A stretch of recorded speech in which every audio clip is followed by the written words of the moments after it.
तो increasing decreasing के आज के क्लास में हम लोग कुछ एक स्पेशल कॉन्सेप्ट बस पढ़ेंगे।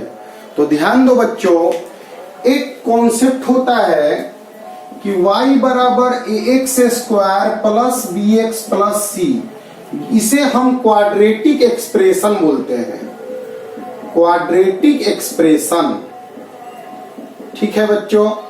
यह जो है यह दो जगह जीरो हो सकता है। एक बार जीरो होता है x बराबर अल्फा पर और एक बार जीरो होता है x बराबर बीटा पर।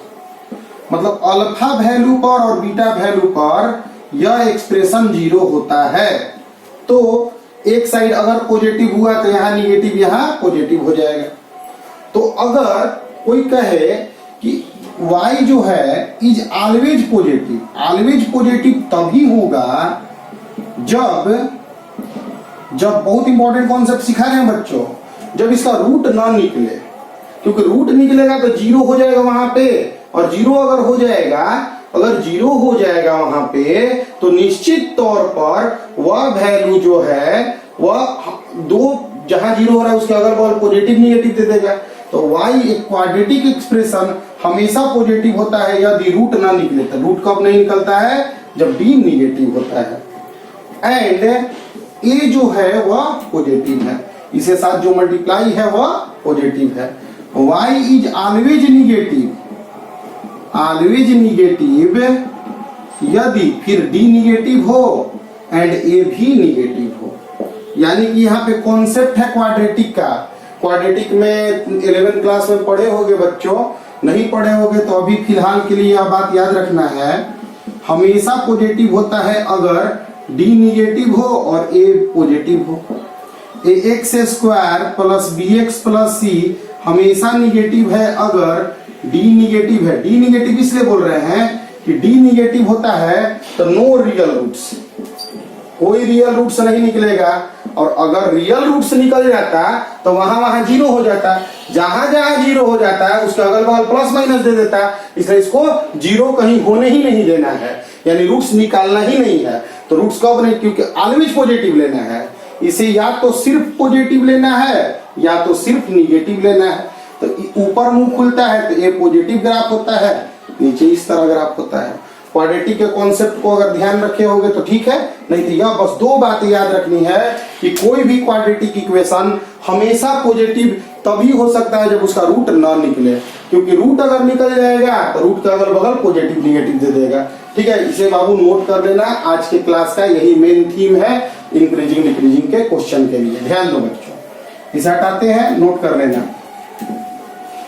ध्यान दो बच्चों, इंपॉर्टेंट बात है। लेकिन देखो बाबू, क्वेश्चन है fx जो है x क्यूब है 9kx स्क्वायर दिया हुआ है, 9kx square plus 27x plus 30 is always increasing, हमेशा इंक्रीजिंग है। ठीक है, फाइंड करना है k की वैल्यू। यह हमेशा इंक्रीज कर रहा है तो हमें k का वैल्यू निकालना है। हमेशा बढ़ने का मतलब स्ट्रिक्टली इंक्रीजिंग है। तो कोई भी फंक्शन हमेशा इंक्रीजिंग हो या हमेशा डिक्रीजिंग हो, या इंक्रीजिंग डिक्रीजिंग कॉन्सेप्ट अगर आ गया तो तुम्हें f' जरूर करना होगा। f' मतलब इसका डिफरेंशिएशन।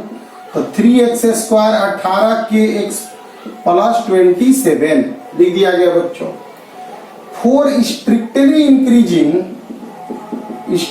इंक्रीजिंग हमेशा इंक्रीजिंग होने के लिए f' को 0 से बड़ा होना पड़ेगा, और इसके लिए 3x square minus 18kx plus 27 को 0 से बड़ा होना पड़ेगा।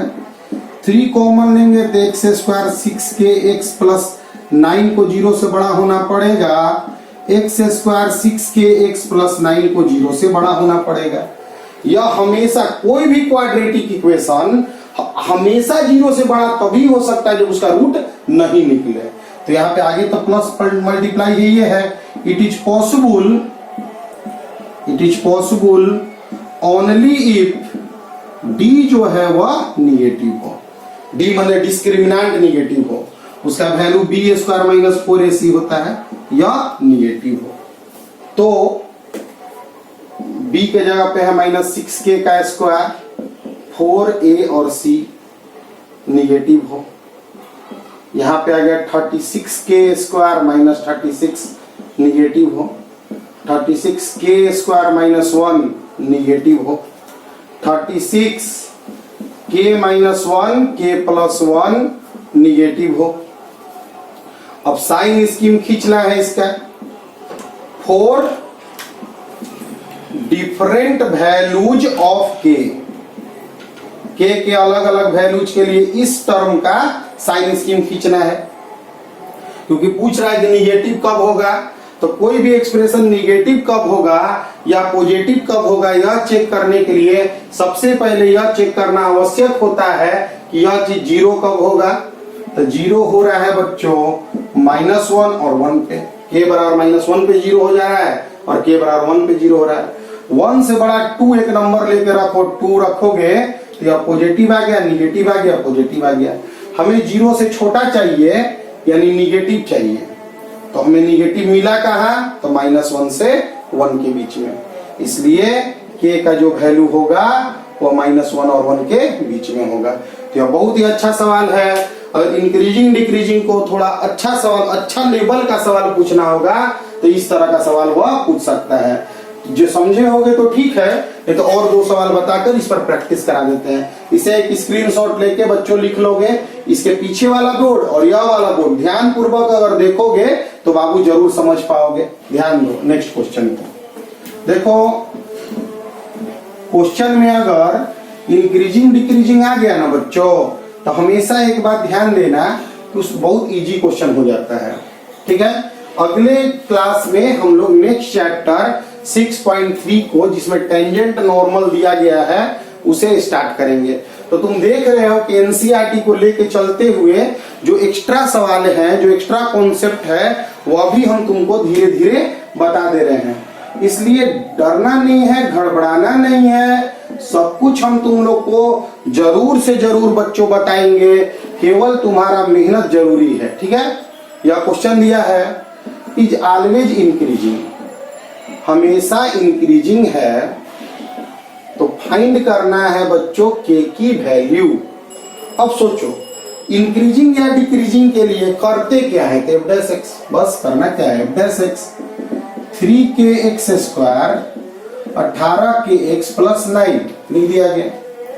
फॉर स्ट्रिक्टली इंक्रीजिंग, हमेशा इंक्रीज होने के लिए f'(x) को क्या होना पड़ता है, तो 0 से बड़ा, तो 3kx स्क्वायर -18kx + 9 0 से बड़ा, 3 बाहर, तो kx स्क्वायर -6kx + 9 0 से बड़ा, तो kx स्क्वायर -6kx + 9 0 से बड़ा।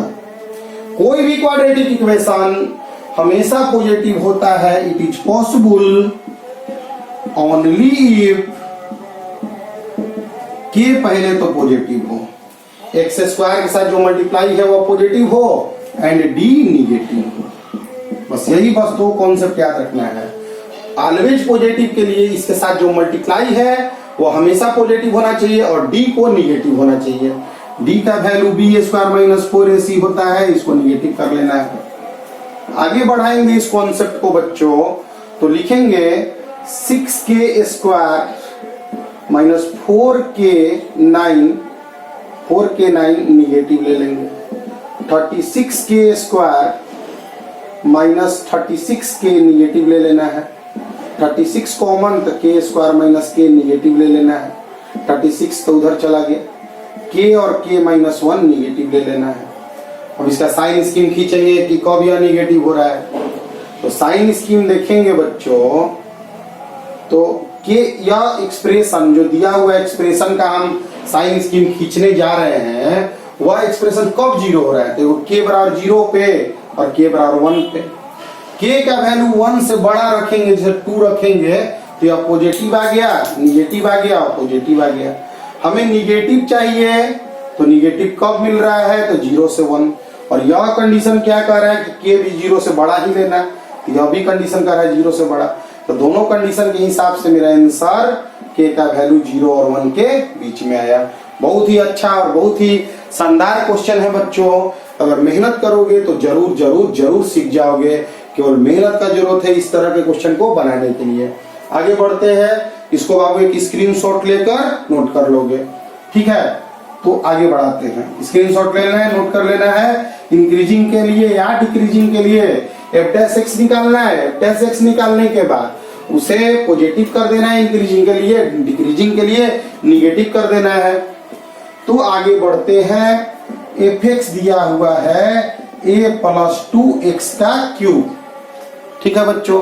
a+2x का क्यूब -3ax², ठीक है, +3ax+7 is decreasing, always decreasing दे दिया। अब फाइंड करना है हमें k की वैल्यू, ठीक ना, समझ लो बच्चों, ठीक है। इसे हम लोग को बनाना है। तो अगर f' करेंगे 3a+2x का स्क्वायर, डिफरेंशिएशन कर रहे हैं, 6ax+9a, ठीक। For strictly decreasing, always decreasing का कॉन्सेप्ट रहेगा। स्ट्रिक्टली डिक्रीजिंग के लिए f' निगेटिव लेना होगा। 3 कॉमन ले लो, a+2x², 3 कॉमन ले लिए तो 2ax प्लस, यहाँ पे क्या आ गया बच्चों 3a, निगेटिव हो गया। क्लियर है बच्चों। अब a+2x² -2ax+3a निगेटिव है। It is possible only if a+2 negative हो एंड d भी निगेटिव हो। देखो ऑलवेज निगेटिव या ऑलवेज पॉजिटिव के लिए रूट नहीं निकलना चाहिए, और रूट नहीं निकलने के लिए d निगेटिव लेना है, और पॉजिटिव करने के लिए इसको पॉजिटिव कर देना है, निगेटिव करने के लिए इसको निगेटिव कर देना है। बार बार रिपीट कर लेना वीडियोज को, कॉन्सेप्ट को सीखने के लिए। निगेटिव कर लेंगे तो यहाँ पे आ गया 4a², 4a+2 3a, निगेटिव कर देंगे। 4 कॉमन निकाल कर हटा दो, a² -3a² -6a, ठीक है बच्चों, निगेटिव कर ले हैं।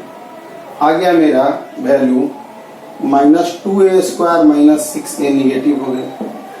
तो यहाँ पे आ गया, माइनस कॉमन लेंगे, 2a² प्लस 6a आ गया बच्चों क्या निगेटिव, यानी 2 कॉमन ले लो, a² प्लस 3a पॉजिटिव हो जाएगा, माइनस इधर करेंगे तो यह पॉजिटिव हो जाएगा। तो a प्लस 3 पॉजिटिव हो जाएगा। माइनस हटाते हैं तो साइन जो होता है चेंज कर जाता है। अब इसका साइन स्कीम खींचेंगे तो -3 और 0, पॉजिटिव निगेटिव पॉजिटिव, पॉजिटिव चाहिए हमें, पॉजिटिव मिल रहा है 0 से बड़ा पर और -3 से छोटा पर, और यहाँ के अनुसार मिल रहा है -2 से छोटा पर, तो -2 से छोटा, तो यही आंसर केवल लिया जा सकता है, -∞ से -3। ठीक है बच्चों, इधर का तो वैल्यू ले नहीं सकते हैं, क्योंकि इधर का वैल्यू लेंगे तो -2 से छोटा नहीं हो पाएगा, और जब -2 से छोटा नहीं हो पाएगा तो यह निगेटिव भी, माने ऑलवेज निगेटिव भी नहीं हो पाएगा, इसलिए यह आंसर होगा। कैलकुलेशन थोड़ा चेक कर लेना बच्चों, 4a² -4a, a की जगह पे a+2 है और c की जगह 3a है, 4 हटा लिए तो a² आया, -3a² -6a लिख दिए, a² में से 3a² -2a², माइनस कॉमन लिए तो 2a² प्लस 6a निगेटिव आया, 2 कॉमन ले लिए, यहाँ निगेटिव इधर किए तो यह साइन चेंज कर गया, 2 कॉमन लिए तो यह आ गया, फिर ऐसे यह कॉन्सेप्ट हम लोग जानेंगे। ठीक, अब हमारा एक अच्छा इस पे तुम्हारा क्वाड्रेटिक के कॉन्सेप्ट पर जो इंक्रीजिंग डिक्रीजिंग का क्वेश्चन होता है वह मेरा बन गया। तो एनसीईआरटी के अलावा कोई भी हेल्प बुक तुम बनाओगे बोर्ड के लिए, हेल्प बुक जो बनाओगे, कोई भी एनसीईआरटी के अलावा R D Sharma, Sahiwal, KCC ने कोई भी बोर्ड रिलेटेड बुक बनाते हो तो इंक्रीजिंग डिक्रीजिंग तुम जरूर बना लोगे, ठीक है, क्योंकि तुम्हारे पास कॉन्सेप्ट आ गया है सब तरह का। अब आगे बढ़ते हैं बच्चों अगले क्वेश्चन के लिए। देखो ध्यान दोगे ना, मेहनत करोगे ना, तो तुम कैसा भी क्वेश्चन सीख जाओगे बच्चों। अगले अगले क्लास में हम लोग टेंजेंट नॉर्मल के कॉन्सेप्ट्स को बताएंगे। लेकिन तुम सोचो कि क्या तुम एनसीईआरटी अभी तक कंप्लीट कर चुके हो विथ एग्जाम्पल? सिर्फ एनसीईआरटी अगर बनाते हो तो तुम लक पर डिपेंड कर जाओगे, क्योंकि बोर्ड में अलग क्वेश्चन आ जाएगा, फंस जाओगे। बोर्ड में नया क्वेश्चन तुम्हें नहीं चाहिए, हर क्वेश्चन तुमको पहले से बनाया हुआ होना चाहिए। देखो बच्चों, fx दिया हुआ है √3 sin x minus cos x minus 2ax plus b। ठीक है बच्चों, यह हमेशा डिक्रीज कर रहा है, डिक्रीज कर रहा है। फाइंड ए हमें निकालना है। कॉन्सेप्ट को ध्यान समझना बच्चों, कोई भी फंक्शन हमेशा डिक्रीजिंग या इंक्रीजिंग का कॉन्सेप्ट दे दिया तो बस डिफरेंशिएशन करो, डिफरेंशिएशन कर दिए। फॉर डिक्रीजिंग स्ट्रिक्टली नहीं होगा अगर f' 0 से छोटा या बराबर कर दे रहे हैं तो √3 cos x plus sin x minus 2a 0 से छोटा या बराबर कर दे रहे हैं। अरे डिफरेंशिएशन करने आता है ना बच्चों, इंक्रीजिंग या डिक्रीजिंग का क्वेश्चन दे दिया ना, बस आराम से बस सीधे सीधे डिफरेंशिएशन कर देना। तो यहाँ पे आ गया 2a बड़ा आ गया √3 sin x plus √3 cos x plus sin x। ठीक है, तो इसके वैल्यू से 2a बड़ा है तो इसका सबसे बड़ा वैल्यू से भी बड़ा होगा। हमेशा बड़ा होने के लिए, हमेशा सही होने के लिए इसके सबसे बड़ा से ही बड़ा कर दो। तो देखो बच्चों, एक कॉन्सेप्ट है a cos थीटा प्लस चाहे माइनस b sin थीटा का जो मैक्सिमम वैल्यू होता है ना, ट्रिग्नोमेट्री का कॉन्सेप्ट है √a² प्लस b² होता है, और मिनिमम वैल्यू जो होता है वो माइनस √a² प्लस b² होता है। तो इसका जो मैक्सिमम वैल्यू, तुम्हारा वैल्यू इससे बड़ा है तो इसका सबसे बड़ा वैल्यू से भी बड़ा कर दो, यानी 2a को बड़ा कर दो √3 का स्क्वायर प्लस 1 का स्क्वायर से भी बड़ा। तो 2a को बड़ा कर दो 2 से भी बड़ा, यानी a को बड़ा कर दो 1 से भी बड़ा। कॉन्सेप्ट आ गया बच्चों। तो यह फंक्शन है, हमेशा डिक्रीजिंग है, इसके लिए a का जो वैल्यू होगा वो 1 से हमेशा बड़ा होगा। जब वेरिएबल का क्वेश्चन आता है ना तो सबसे बड़ा से बड़ा कर देना चाहिए, अगर छोटा कर रहा है तो सबसे छोटा से छोटा कर देना चाहिए। इसके पहले का कॉन्सेप्ट बाबू हम तुम लोग को सिखा दिए हैं। तो उम्मीद करते हैं कि बहुत मेहनत करोगे अगर तो इंक्रीजिंग डिक्रीजिंग के सभी कॉन्सेप्ट को भी तुम सीख जाओगे। देखो, क्लास में मेहनत करना पड़ता है। पहले देखो, पहला काम होता है कॉन्सेप्ट सीखना। कॉन्सेप्ट सीखने में अगर फंक्शन बढ़ते जा रहा है x के अनुसार, तो x के अनुसार अगर बढ़ते गया तो यह इंक्रीजिंग है। इंक्रीजिंग के लिए f' हमेशा पॉजिटिव होता है, अगर घटते गया तो डिक्रीजिंग, स्ट्रिक्टली डिक्रीजिंग हो गया। इसके लिए f' हमेशा निगेटिव होता है। इसके लिए स्लोप का कॉन्सेप्ट हम तुम्हें सिखाए थे। हम यह बताए थे कि कोई भी कर्व पर जो dy/dx है, डिफरेंशिएशन है या f' है, वह स्लोप होता है, और स्लोप का मतलब tan थीटा होता है। तो स्लोप अगर निकाल लोगे तो स्लोप के हिसाब से टेंजेंट का इक्वेशन भी निकाल लोगे, वह अगले क्लास में हम तुम लोग को सिखाएंगे। तो अभी तक के लिए जितने भी सवाल आज हम बताए हैं, आज का जो सवाल है वो बहुत ही नॉर्मल सा क्लास था, क्योंकि सभी चीजें हम पिछले क्लास में ही लगभग डील कर चुके थे। तो मिलते हैं बच्चों अगले क्लास में एक नए चैप्टर के साथ, टेंजेंट एंड नॉर्मल, जो कि एनसीईआरटी में एक्सरसाइज 6.3 है।